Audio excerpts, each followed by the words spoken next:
이번 영상은 붓다에 대한 저의 개인적 해석이 다소 포함되어 있습니다. 부족한 점이 있더라도 불자의 넓은 나량으로 양해 부탁드립니다. 붓다를 알아보기 전에 먼저 현대의 한국 불교와 초기 원시 불교 사이에는 커다란 간극이 존재함을 짚고 넘어가야 합니다. 불교 공동체는 기원전 4세기 2차 결집에서 보수적인 상자부와 개방적인 대중부로 분열되었고 또다시 20여 개 종파로 갈라지는 부파 불교 시대를 거쳤습니다. 이후에도 기라성 같은 고승들에 의하여 정립된 화엄경, 법화경, 금강경, 반야심경, 미륵보살신앙, 아미타불 정토신앙, 선사상의 후대 개념들이 추가적으로 혼합되면서 지금의 한국 불교로 발전하였죠. 이번 영상에서는 기원 후 새롭게 만들어진 불교 사상들을 제외하고 초창기 경전의 오리지널 살법을 바탕으로 인간 붓다에 대하여 살펴보겠습니다. 붓다의 열반 후 직계 제자들 500여 명은 마가다국의 수도 라자그라 근교 치력굴에 결집하여 생전의 가르침과 언행을 정리했습니다. 장로 마하카사파의 주도하에 수제자인 아난다와 우팔리가 자신이 기억한 내용을 암송하면 다른 아라한들이 이를 듣고 검증하였죠. 이때 단 한 사람이라도 내용을 반박하면 붓다의 설법에서 제외했습니다. 경전은 나는 이렇게 들었다 라는 문구로 시작하는데 여기에서 나는 좁은 의미로 아난다를, 넓은 의미로 아라한 500명 전체를 의미합니다. 베다의 철저한 암송문화처럼 붓다의 설법 또한 400년 이상 암송으로 구전되다가 기원전 1세기 스리랑카에서 최초로 파알리아 경전 니까야가 편찬되었습니다. 비슷한 시기 인도 북부에서도 산스크리트어 경전이 만들어졌는데 이를 아음경이라고 부릅니다. 다만 산스크리트어 원본의 아음경은 대부분 소실되었고 중국어 티베트어 번역본만 남아있죠. 경전이 처음 제작된 기원전 1세기는 부파불교 시대였기 때문에 파알리아 경전과 아음경 또한 각 종파에게의 관계에 따라 약간의 각색이 이루어졌음을 고려해야 합니다. 상자부 테라바다는 니까야 경전을 바탕으로 우리가 통상 소승불교로 알고 있는 동남아 남방불교로, 대중부 마하상기가는 아음경을 바탕으로 한중일 북방불교로 전통이 이어졌습니다. 장로들의 길을 뜻하는 테라바다 불교는 니까야 경전의 계율과 승가 전통을 원칙대로 지키는 것에 큰 자부심을 가지고 있으며 작은 바퀴를 뜻하는 소승불교로 불리는 것에 반대합니다. 붓다는 고대 마가다 지역의 방언을 사용했을 가능성이 높은데 파알리어는 마가다 방언과 유사하면서 고대 인도 북동부 지역의 대중들이 주로 사용했던 언어로 추정합니다. 파알리어 니까야 경전은 아음경에 비하여 완전한 형태로 남아있고 현존하는 경전들 중 붓다의 근본 가르침에 가장 가까운 것으로 평가받습니다. 무려 1만 5천 페이지가 넘는 방대한 양의 니까야 경전은 크게 경장, 율장, 논장의 3장과 그 외 주석서, 불교 역사서로 구성됩니다. 경장은 붓다의 설법을, 율장은 승가의 규율을, 논장은 교리를 심층적으로 분석한 해설서에 해당합니다. 이 중 가장 중요한 경장 수타 피타카는 이야기의 길이와 내용에 따라 장편, 중편, 단편 모음집과 주제별 모음집, 작은 모음집 5가지로 분류합니다. 학자들의 연구에 따르면 경장 중에서도 가장 오래된 것은 작은 모음집 쿠다카 니카에 포함된 수타니파타가 손꼽힙니다. 무쏘의 풀처럼 오직 혼자서 걸어가라는 문구로 잘 알려진 수타니파타는 첫 결집 때부터 구전되었던 것으로 추정되며 특히 4장 시해장과 5장 피안에 이르는 길은 붓다의 육성원음에 가장 가까운 것으로 평가받습니다. 수타니타파는 문체와 운율이 매우 고풍스럽고 시적이며 다른 경전에 비하여 베다신들과 제사의식, 당시의 풍습들이 자주 언급됩니다. 수많은 바라문들과의 토론에서 붓다는 베다 교리에 통달하여 논리 전개에 막힘이 없는 모습을 보여주며 타락한 사제들을 비판하고 진정한 바라문의 자세를 강조하죠. 많은 역사서적에서 붓다를 베다의 종교관과 계급제도를 타파하는 사회개혁적 인물처럼 묘사하지만 수타니타파를 읽다 보면 이러한 관점에 의문이 생깁니다. 붓다의 가르침이 바라문의 전통을 완전히 부정했다기보다는 베다의 개념을 재정립하고 그 토대 위에 자신만의 혁신적 길을 제시했던 것처럼 느껴집니다. 토마스 쿤은 기존의 전통적 가치관을 뒤흔드는 혁신적 과학혁명 과정을 패러다임 시프트라고 불렀는데, 붓다는 기존 종교 간의 철학을 완벽하게 흡수하고 새로운 패러다임을 제시한 종교 철학의 천재라 평가할 만합니다. 그의 탄생 연도는 불확실하지만 기원전 563년 안나푸르나 산자락의 남쪽 평원에 위치한 소왕국 카필라 성에서 탄생한 것으로 추정합니다. 본 이름은 고타마 시타르타로, 고타마는 샤카족 고타마 가문을, 이름 시타르타는 목표를 성취한 자를 뜻하며 샤카족의 성자 샤카무니로 불리기도 합니다. 그의 탄생지는 아소카 석주에 새겨진 비문을 통해 그 위치가 입증되었는데, 이를 기념하는 네팔 룸비니의 마야데비 사원은 불교 4대 성지 중 하나입니다. 룸비니에서 15km 떨어진 인도 우타르 프라데시주의 피프라와 스투파에서는 샤카족 가족들이 모신 붓다의 사리병이란 문구가 발견되어 이 근방이 카필라성 영토에 속했음을 알려줍니다. 시타르타의 출신 배경은 후대에 미화되었을 가능성이 높지만 어쨌든 경장에는 샤카족의 지도자 슈도다나 왕의 아들로 기록되어 있습니다. 슈도다나는 산스크리트어로 깨끗한 쌀을 의미하며 이 지역이 쌀농사의 곡창지대였음을 시사합니다. 카필라 성은 샤카족 연합의 공화정 체제였고 남쪽에는 강대국 코살라국이 위치했습니다. 고대 인도에서 왕이란 호족 명분가에 대한 의례적 존칭으로 진짜 국왕은 반드시 태양으로 표기했기 때문에 시타르타는 크샤트리아 계급의 호족 자제로 여겨지며 붓다 스스로도 샤카족을 코살라국에 부속된 부족으로 표현했습니다.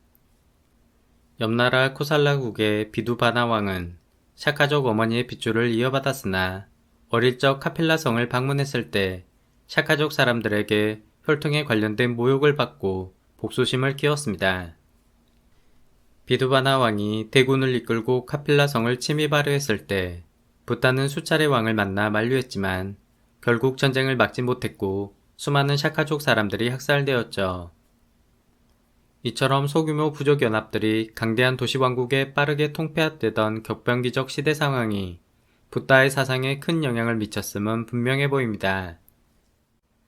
시타르타의 어머니 마야는 출산한 지 일주일 만에 사망했고, 시타르타는 이모이자 양모인 파자파티 고타미에 의해 양육되었습니다. 양모 고타미는 역사상 최초의 비구니이자 비구니 승단을 이끈 중요한 인물이기도 합니다. 중평 경장 마치마 니카야에는 붓다가 어렸을 적 경험한 초선에 대한 1인칭 회상 장면이 담겨져 있는데, 경전에서 붓다의 1인칭 시점은 매우 희귀한 사례입니다.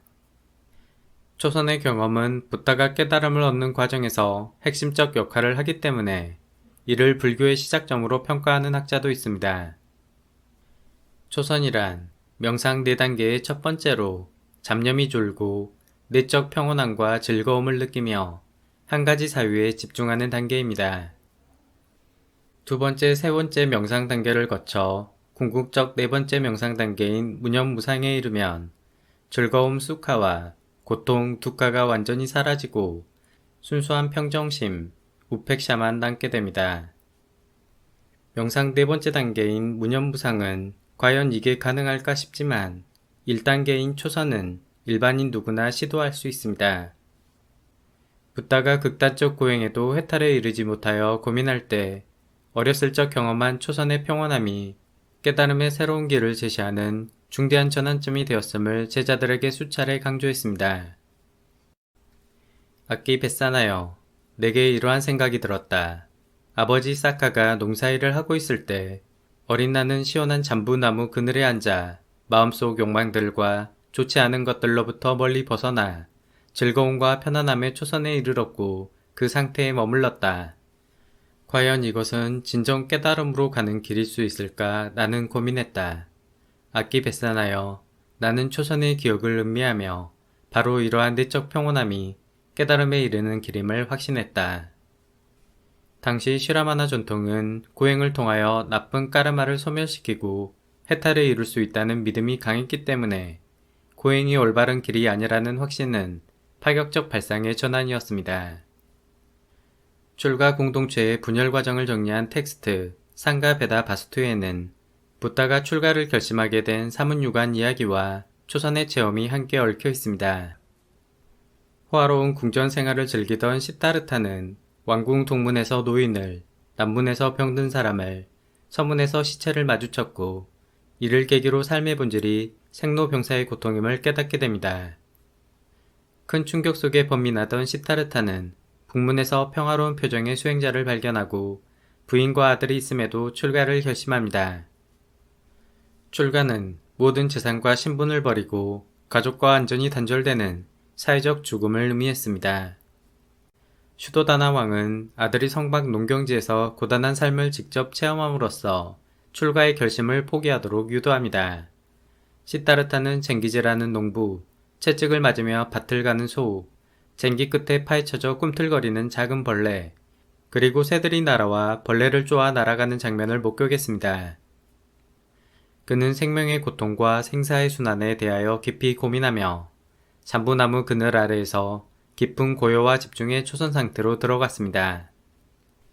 시간이 흐름에도 잠부나무 그늘은 그대로 멈춰 시타르타를 지켜주었고 기적을 본 왕은 아들에게 경의를 표하며 칭송합니다.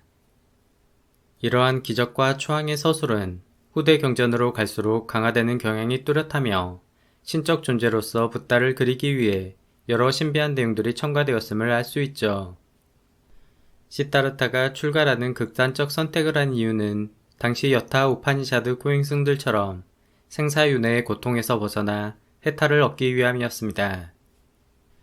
붓다는 인간의 삶을 고통, 두카라 전제했기 때문에 과거 몇몇 서양학자들은 붓다의 교리를 삶의 고통에 집착하는 비관주의 철학으로 간주했습니다. 하지만 최근 학자들은 붓다의 가르침을 고통의 근원적 원인을 정확하게 파악하고 해결법을 알려주기 위해 노력하는 실용적, 현실주의적 방법론으로 평가합니다. 두카의 산스크리트어원은 아기가 맞지 않은 불량한 바퀴축 구멍을 지칭했는데 이는 마차를 덜컹거리게 만들어 불편한 승차감을 유발하죠. 두카는 치통처럼 1차원적인 신체의 고통뿐만 아니라 불쾌감, 불편함, 불만족의 의미들을 함께 내포하고 있으므로 한자 고로 번역하기엔 약간 한계가 있습니다. 직장 상사와 밥을 먹을 때의 불편함, 혹은 애인과 데이트 후 헤어져야 할 때의 아쉬움과 같은 고통이라 부르기 힘든 미묘한 감정들도 두카의 개념에 포함됩니다. 붓다는 외부 세상에 대한 사람들의 주관적 인식을 좋아하는 감정 수카, 싫어하는 감정 두카, 싫어하는 것도 아니고 좋아하는 것도 아닌 중립적 감정으로 구분했습니다. 첫사랑에 빠져 헤어나오지 못하는 남성처럼 좋아하는 것에 대하여 과도하게 집착하거나 혹은 싫어하는 사람에 대한 오난으로 폭력을 행사하는 것처럼 통상 사람들은 정서적 쏠림에 치우쳐 사리 분별을 하지 못하는 경우가 많습니다. 이처럼 좋아하는 것과 싫어하는 것에 과도하게 집착하여 정신을 차리지 못하는 어리석음을 모하라고 부르며 붓다는 이러한 어리석음 때문에 인생이 고통스럽게 된다고 생각하였죠. 붓다는 두카, 고통의 의미를 보다 심도 있게 분석하였고 세 가지로 분류했습니다. 첫 번째는 출생, 늙음, 병듦, 죽음의 고통입니다. 두 번째는 행복감이 사라지는 것에 대한 고통입니다. 세 번째는 끊임없이 변화하고 사라지는 불완전한 모든 것에 대한 근원적 고통, 즉 무상함의 고통입니다. 행복감이 사라지는 것에 대한 두 번째 고통은 명품을 구입했을 때 만족감이 점차 시간이 흐르면서 사라지는 한계의 효용의 법칙과 개념이 거의 동일합니다. 도파민 분비에 의한 물질적 만족감이 일시적 행복을 제공할 수는 있지만 더 강렬한 자극축으로 인하여 만족감은 점차 사라지고 결국 우리는 내면의 공허함에서 벗어나는데 한계가 있음을 깨닫게 됩니다. 세 번째 무상함의 고통은 구성된 모든 것은 영원하지 않다. 쌀밤 삼스크르탐 아니티암 이라는 문구로 요약할 수 있습니다. 인간의 경험은 어떠한 대상과 이를 인지하는 감각 기관에 의지해 생겨납니다.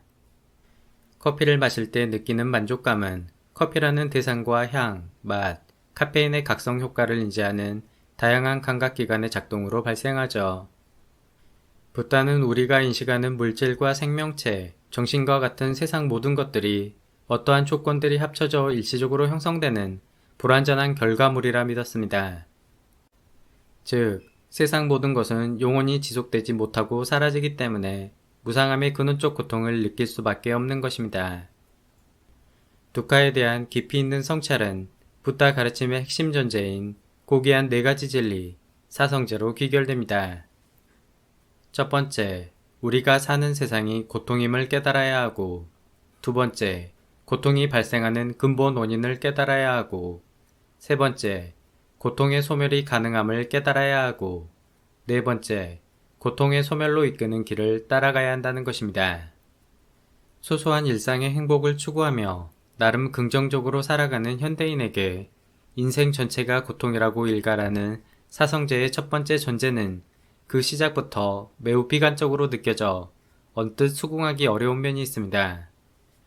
대부분의 사람들은 지속적으로 쾌락과 만족감, 행복을 찾는 일상생활을 영위하고 있으며 모든 좋아하는 것들을 내려놓으라는 붓다의 주장은 비현실적이고 과격하게 느껴질 정도입니다. 이러한 상황은 과거에도 동일하여 슈라마나 전통에서도 출가 수행자는 극히 일부였고 쌀한톨 생산하지 않고 빌어먹는 출가자에 대한 부정적 인식 또한 존재했습니다. 수타니타파에서 밭을 가는 바람은 바라드 바자와의 대화는 이러한 부정적 인식에 대한 붓다의 해답이 실려 있습니다. 세존이시여, 저는 밭을 갈고 씨를 뿌린 뒤 먹기로 하였습니다. 당신도 일을 하고 나서 탁발을 하시지요. 바라문이여, 나 또한 밭을 갈고 씨를 뿌린 후 밥을 먹는다. 하지만 스승께서는 멍에도 쟁기도 소도 찾아볼 수 없습니다. 어찌하여 당신은 그렇게 이야기하십니까? 신앙은 내 씨앗이고 고행은 빗물이며 지혜는 멍에와 쟁기이고 생각은 쟁긴 날과 글깨이고 노력은 황소로 평온한 곳으로 나를 인도한다. 나는 몸을 조심하고 말을 삼가하고 음식을 절제하고 진실을 김배듯 가꾸며 온유함은 내 멍에를 벗게 한다. 앞으로 나아가 그곳에 이르면 근심 걱정은 사라진다. 나의 밭가리는 감노수처럼 좋은 업보를 가져오며 이 밭을 갈면 모든 고뇌로부터 해방된다. 붓다는 귀중한 식량을 생산하는 노동의 가치를 인정함과 동시에 비생산적으로 보이는 수행승 또한 세상을 선한 방향으로 이끄는 선각자로서 숭고한 가치를 지니고 있음을 알려줍니다. 현대인들은 물질적 풍요와 기술의 발달로 더 많은 쾌락과 만족감을 추구하는 경향이 훨씬 강해졌습니다. 하지만 SNS를 통한 끊임없는 타인과의 비교, 시기 질투, 더 강렬한 쾌락 추구로 인하여 역설적으로 스트레스와 불안감, 공허함은 더욱 증가하고 있죠. 붓다는 고통의 근원적 원인을 욕망에 대한 갈망, 타나에서 찾는 놀라운 통찰력을 보여주었습니다. 화려하지만 빈 깡통처럼 공허한 현대인에게 붓다의 가르침은 비록 우리가 모든 것을 내려놓지는 못하더라도 삶의 균형점을 맞추고 내면의 평화를 되찾는 데 큰 도움이 됨은 분명합니다. 동굴 속에 머물러 집착하며 갖가지 번뇌에 덮여 미혹에 빠진 자는 고통스러운 현실에서 벗어날 수 없다. 실로 이 세상에 대한 갈망을 버리기 어렵기 때문이다. 과거와 현재, 미래에 대한 욕망에 사로잡힌 자는 해탈할 수 없다. 그들은 쾌락에 탐하고 빠져들어 마음이 인색해지고 부도덕한 것을 찾게 되지만 결국 죽음이 가까워지면 괴로움 속에 탄식하게 된다. 메말라가는 겨울에서 파닥거리는 물고기처럼 무엇이든 자기 소유라 집착하며 생존에 대한 애착 때문에 세상 사람들이 몸부림치는 것을 보라. 내 것이란 생각을 버리고 생존에 대하여 집착하지 말며 무소의 불처럼 오직 혼자서 걸어가라. 붓다는 감각적 쾌락을 추구하는 단순한 갈망보다 훨씬 깊은 곳에 바닥거리는 물고기처럼 생명을 지속하고자 하는 근원적 갈망이 존재함을 직시했습니다. 그는 생명력을 지속하려는 매우 강력한 갈망이 사람들을 윤회의 고리에서 남게 만드는 근본 원인이라 생각했죠. 따라서 생존에 대한 갈망을 없애게 되면 자연스럽게 윤회에서 벗어나 해탈에 이르게 되며 갈망을 하나씩 지어가는 참선 과정이 수행의 핵심이라 생각했습니다. 단, 생존에 대한 갈망을 없앤다는 것은 스스로 목숨을 끊는 것과 같은 우울한 비관주의가 아니라 고통과 즐거움에 휘둘리지 않는 평온한 마음 상태를 지속하는 긍정적 의미를 말합니다. 해탈에 이르는 붓다의 독창적 해법은 자인화교와 비교했을 때 입장차가 확연하게 달랐습니다. 자인화교는 나쁜 업보를 쌓은 만큼 고행을 통해 고통을 받아야만 나쁜 까르마를 지을 수 있다고 믿었던 반면, 붓다는 나쁜 업보가 있더라도 윤회의 원인인 갈망을 제거하고 올바른 삶을 지속하면 해탈에 이룰 수 있다는 입장이었죠. 일례로 앙굴리말라는 살해한 희생자들의 손가락을 모아 목걸이를 만들 만큼 악명 높은 살인자였으나 붓다의 제자가 되어 아라한으로서 성취를 인정받았습니다. 최악의 까르마인 살인과 무관하게 해탈에 도달할 수 있다는 그의 관점은 심지어 붓다의 추종자들 안에서도 쉽사리 받아들여지기 어려워 제자 데바따따는 반기를 들고 대립하였죠.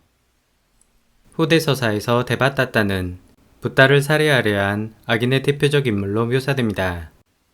자인화교는 과거의 죄와 관련 없이 해탈에 이룰 수 있다는 붓다의 입장을 혹세무민 세계관이라 비난했고, 불교는 자인화교가 무의미한 고행에만 집착하는 행태 때문에 문제 해결의 본질에 다가서지 못한다고 비난했습니다. 지금까지 고통, 두카를 극복하기 위한 붓다의 통찰력 있는 진단법을 살펴보았습니다. 다음 영상에서는 붓다의 깨달음과 설법 과정, 연기설, 무아와 윤회의 모순점에 관련된 논쟁에 대하여 살펴보겠습니다. 끝까지 시청해 주셔서 감사합니다.